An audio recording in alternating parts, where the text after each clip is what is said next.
What's the deal, guys? It's Wednesday. Just opening up the shop and it's hot in here. My goodness. I can't show you guys my Wake up in your arms with the sound of the rain on my window, drumming away. lights on so you guys can see me. All right, so I'm gonna give you guys a little update. This Wednesday.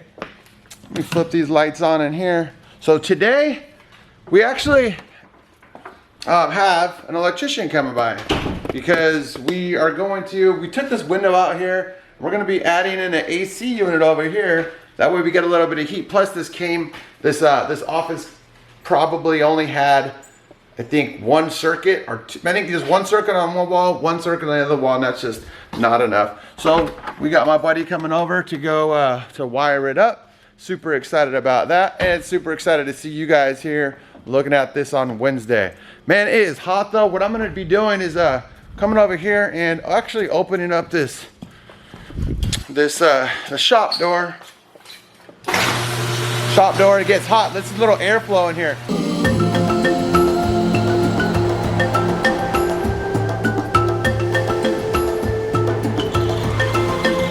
We have one more airflow, so we open up the shop door, and then what we do is we open up this door over here, get a little flow for the AC. Actually, this place comes with a swamp cooler, but I don't know what they were thinking. Swamp coolers don't really work that well up here in the Northwest, and that's what the guy was like, man, don't even waste your money.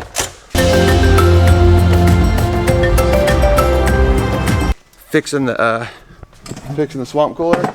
So I'm gonna be opening this door up, propping it open. We got some kind of in a, not the best neighborhood, so there's some people out there that, you know, I caught them peeking in here a couple times. But so let me tell you guys how the coronavirus affected my company.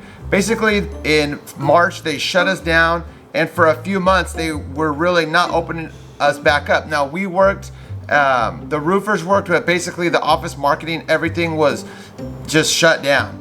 So now that we're reopening back up, it's super hard to find employees because everybody is on unemployment, probably making more money than they were before, until when the unemployment kicker goes away in, I think it's the last of July or August 1st or whatever it is. I think that's when we're gonna see some people starting to look for more work because it has been hard to find people. We're not even getting applicants. So now let's say that they extend unemployment into next year, or the beginning of next year. It's gonna be super difficult or super easy for some people to hop on some new companies that maybe they've wanted to work for. So there's kind of ups and downs for the employer and the employee, but some downsides to it for the employer more than anything. However, when it all comes back, it's gonna be an employer's world, I think. I think it's gonna be harder to find a job that you think that you might get. So if you guys aren't working right now might be the time to go pick up a pretty good job. Now let's not even get into price increases. We've had price increases for roofing supply, the shingles, the accessories, everybody's raising their prices just because of this demand that we're having, right? And we're gonna be raising our prices because we can't get the job done as fast. So basically, if we can't get the job done as fast and it pushes us out, I'm just gonna raise my price that way I don't have too much work, if that kind of makes sense. Where is this thing at? I need the pump. All right, enough of the coronavirus talk. Let's talk about what we got coming up on Saturday. I got a pretty cool video of me when I was about 28 years old. Come check this out. So we're back out here. We found one right on the bottom. You can see there's water here. We took it all apart. We cleaned it all up. Notice. Yep, that's me doing a skylight. So what we're gonna be doing on it is just building a skylight. But yeah, actually I was about 28 years old, and I don't know, man. When I was younger, I always wanted to be YouTubing and putting all of my knowledge on video for everybody else, just because I don't really care, man. I think it's pretty, I don't really think it's a bad idea for everybody just to share their knowledge. And if you guys are ever scared of becoming a YouTuber, just press record. It's not the hardest part. The reason because I took a few videos when I was younger, I can't find them all. I think they're lost. I don't know, I had them on the phone. I think the phone just got lost. It was a little bit different at the time before cloud storage. But The hardest part about starting YouTube is probably the editing. The reason why this video or that video that you guys are gonna be seeing on Saturday is not on YouTube yet is because I couldn't figure out how to edit it. But yeah, I hope you guys stay tuned for that video on Saturday, and I'm gonna go ahead and read some comments. All right, this is my best part of the week of the What's the Deal Wednesday. I love comments, man. It just gives me a way to reach back to you guys. All right, so let's say Mike Jones. Who? Mike Jones? Do we got a Mike Jones in the building? All right, 8 hours ago, man, he said, "Hey, Brody, you forgot to flash the 2x6 that you installed drip edge. I've done a few repairs, and that was the only problem. I bet that wood is rotting." I don't know, it might be, but dude, I've been doing this for a few years too, and I really just wish that you put like a little timestamp on there so I know what you're talking about, because I don't think our wood's rotting, bro, but hey, I could be wrong. All right, Incognito, none of your business again, man, telling me pointers about the curb. So basically, he said that curb that we built yesterday, or last week or whatever, that curb that we built was, I'm losing track of time, man, just having too much fun out there.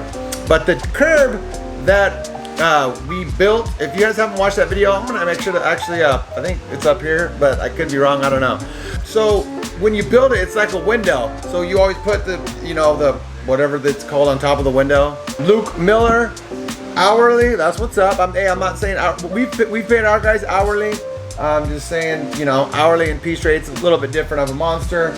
Jake Jacobs, hey, he said he was impressed to hear his name on the video. Of course, man. Man, come on, that's what we're all here for together. You guys don't talk enough amongst each other. I'm surprised you guys aren't talking smack or something about each other. All right, what up, my roofer and rooferettes from Joe Schmo? You already know what the deal is. I guess you could say I'm sort of piece rate. I'm a contractor, so I just get paid whatever is left of the job. Exactly. Basically, he's saying he's a contractor. You're piece rate, man. You're 100% piece rate, and actually, you're a commission salesman too. 100% commission and 100% piece rate. Fritz, this is exactly what I'm going through right now. I got production all day, but I have no idea how to sell. But I'll figure it out one way or the other. Man, it's so simple, man. All you have to do is make sure that homeowners are all home. They have 60 to 90 minutes, and they have a need, want, or interest. If you have those 3 qualifiers, go sit down and pitch an appointment. If they don't have it, don't pitch it. Unless you're looking for leads, and that's on marketing. That's a whole different subject. But once you do get in there, make sure that you sit them down at the table. You know, you have the mind like a Terminator. I can go on about sales, man. I could be here for another hour about how to sell. So Incognito, none of your business said, no way I would shingle for hourly nowadays. I didn't even see this comment. I didn't even say anything. And maybe I'll give it a heart right here. But I own half the company with my cousin. What we start dudes out hourly to see what they know, then give the subcontractor prices when possible. Okay. So are you, so Incognito, none of your business, are you sub it out? Are you a general, or do you actually have workers that do it? What do you do? Man, I'm missing a bunch of comments. So Kyle said, cashola is my fave, but it doesn't sound the same, and the cow has almost dried up. What? All right, let's see here. And then RWJ, a week ago, he said, what'd you say that makes your shoes grippy? I said sticky, or did I say anything? I don't know if I said, I can't remember. But nothing really makes your shoes grippy, man. The only thing that really makes your shoes grippy is just having good shoes. And I mean, you could probably put some super glue on them. I'm sure that makes them pretty grippy, but I don't really have a trick for what's grippy. We just have good working shoes on there. All right, so without that, we're gonna wrap up this. We'll see you guys this Saturday, and with that new video, and then we'll see you guys next week on What's the Deal Wednesday. So hope you guys have a good week. I'll see you guys later. Peace.